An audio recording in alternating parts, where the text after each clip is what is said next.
Olá pessoal, boa tarde. Meu nome é Rodrigo. Para quem não me conhece ainda, tem alguns vídeos anteriores a esse.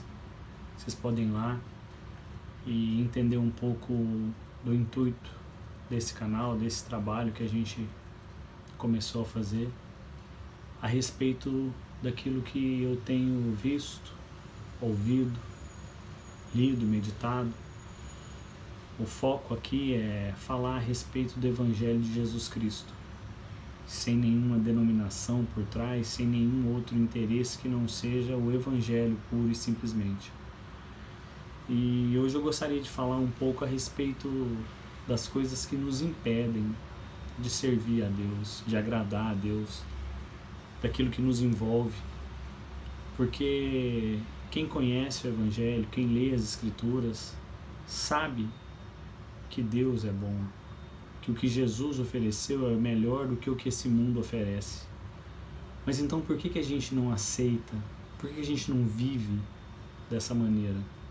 E eu separei alguns versículos aqui, eu gostaria de ler para vocês e comentar um pouco a respeito disso. O primeiro versículo está no capítulo 14 do livro de Lucas, a partir do 15 ao 20, se não me engano, e eu vou ler.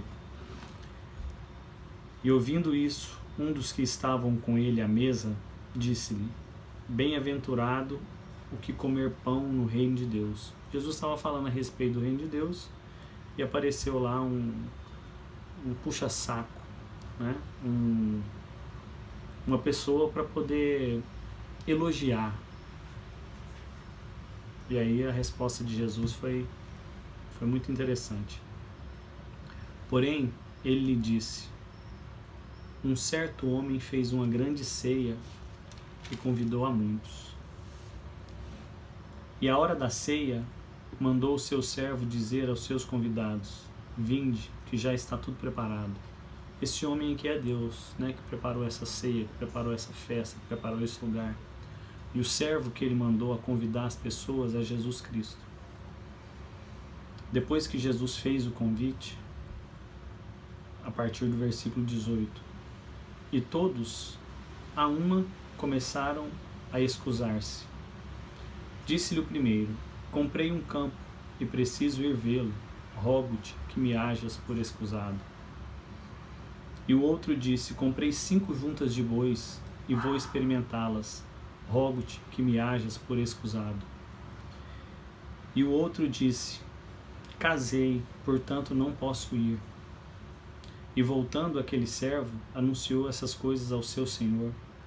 Então o pai de família, indignado, disse ao seu servo: Sai depressa pelas ruas e bairros da cidade. Traz aqui os pobres, os aleijados, os mancos e os cegos.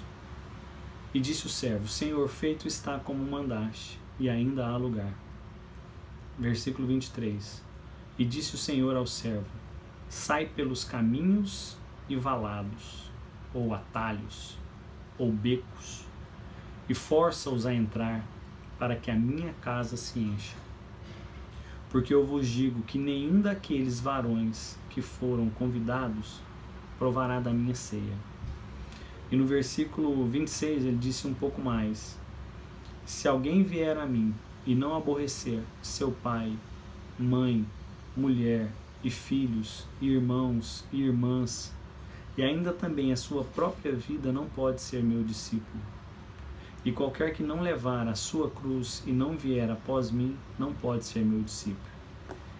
Finalizei no versículo 27. Achei muito interessante tudo que foi falado aqui, porque isso é o que acontece comigo e com a maioria dos cristãos. A gente ouve o convite e é muito doce, né, aos ouvidos. A palavra, ela é doce quando você escuta, quando você põe ela na boca, mas a hora que você engole, ela amarga. Por quê? Porque todos aqueles que ouviram antes da parábola concordaram que era bom comer pão no reino de Deus. Porém, a hora que Jesus disse qual é o procedimento que a gente tem que ter para fazer parte do reino de Deus, essa palavra pesa. Por quê? A gente envolve muito com o mundo. Nós temos muitas desculpas, tem muitas coisas que nos envolvem, que nos atrasam, que nos impedem de agradar a Deus. Não é que a gente não possa ter as coisas. O problema de ter é que o nosso coração, quanto mais tem, mais envolvido ele fica. Em outro lugar ele fala, onde tiver o vosso tesouro, aí estará o seu coração. Ou seja, aonde você está mais envolvido é naquilo que você perde mais tempo. Por que Jesus não casou, não comprou, não vendeu? Ele disse em determinado lugar, o Filho do Homem não tem onde reclinar a cabeça. Ou seja, ele não comprou um passarinho para dar água, porque o foco dele era o reino de Deus. Ele sabia que essa vida passa, o mundo passa, o mundo somos nós. As nossas concupiscências, ou seja, os nossos desejos, eles vão passar, porque nós não vamos ficar nesse corpo, nessa carne, eternamente. Então o primeiro, olha que interessante a desculpa do primeiro, no versículo 18. Comprei um campo e preciso ir vê-lo, rogo-te que me hajas por excusado. Ou seja, eu comprei um imóvel, comprei uma casa, eu tenho que pagar essa casa agora, eu financiei, eu tenho que trabalhar, eu não acreditei que eu tinha que contentar com o que comer e vestir. Eu fiz um financiamento em 30 anos, então eu vou ter que dedicar de 8 a 10 horas por dia para poder pagar esse financiamento. Comprei fiado. O segundo, comprei 5 juntas de bois e vou experimentá-los, ou seja, comprei as coisas desse mundo, comprei um carro financiado, né? Comprei um imóvel, eu me envolvi com o mundo, eu tenho que ir lá ver o lote que eu comprei, se ele é realmente bom, se ele é de esquina, se ele não é, se ele vai valorizar, porque o corretor veio e falou na minha orelha que eu podia comprar, que eu ia ganhar dinheiro, então eu tenho que ir lá ver. O terceiro, casei, portanto eu não posso ir. Realmente esse aqui eu acho que é o que estava mais envolvido, né? Porque como é que você casa e não se preocupa com a esposa, com os filhos quando ele vem, com as contas que a gente tem que pagar? Então, o que Jesus quis mostrar com essa parábola aqui é que se a gente priorizar mais as coisas desse mundo, nós não vamos conseguir priorizar a Deus. É uma escolha, é uma renúncia. Não que eu tenha que abandonar a minha esposa para quem é casado, não que eu tenha que ir morar na rua como um pedinte, não é isso. Nós podemos ter tudo, tudo posso, mas a gente tem que ter a visão de Cristo, o pensamento, a justiça. Justiça, eu já falei no outro vídeo, a capacidade de julgar conforme Ele vê.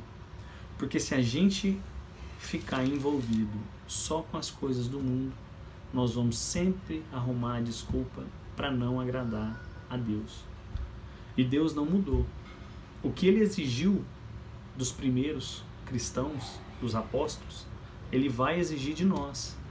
Eu quero ler um versículo em Malaquias, capítulo 3, versículo 6, que fala, Malaquias, capítulo 3, versículo 6, porque eu, o Senhor, não mudo.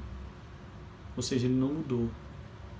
Ele não ficou moderninho, não.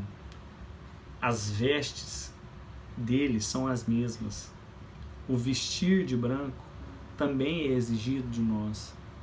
A forma como a gente deve se portar, da mesma forma que Ele cobrou dos primeiros apóstolos, dos primeiros discípulos, Ele também cobra hoje.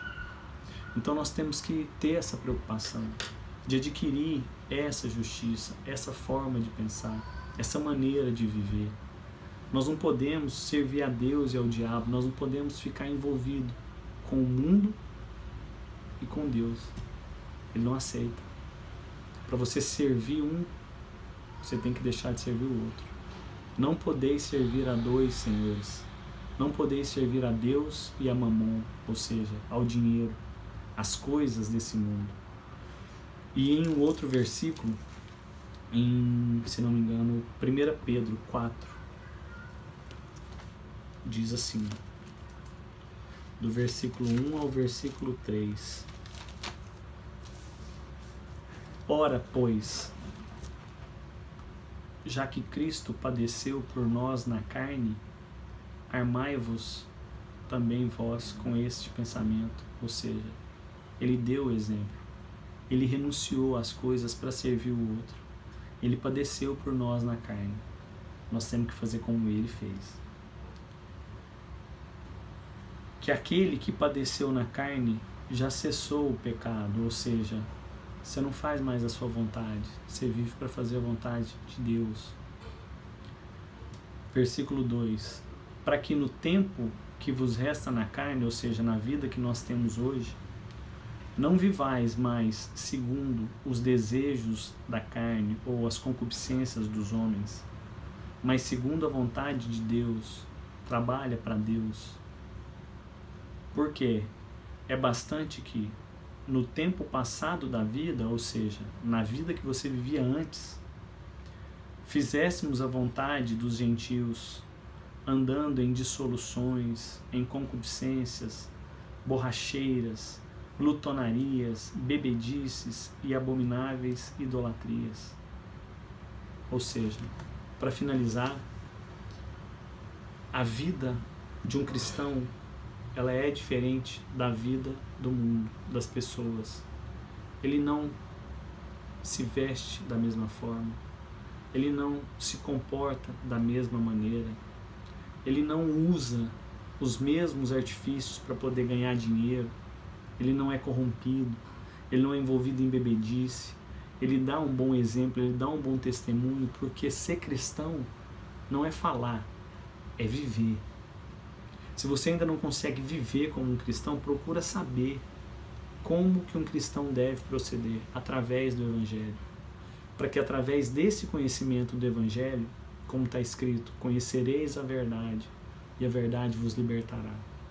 Para que através do conhecimento do Evangelho, você e eu saiba como se comportar de uma maneira que agrade a Deus. Então é isso que eu queria falar hoje. Toda semana eu vou procurar gravar um vídeo. Espero que vocês tenham gostado e até a próxima. Obrigado.